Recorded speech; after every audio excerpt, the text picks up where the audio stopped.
ነው እንደምነው ላስታየ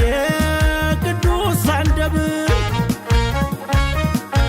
ወልድያና ደሴን ሰቆጣ ጎመድ መንገድ ተጀምሮ ሰው እንዳይቀር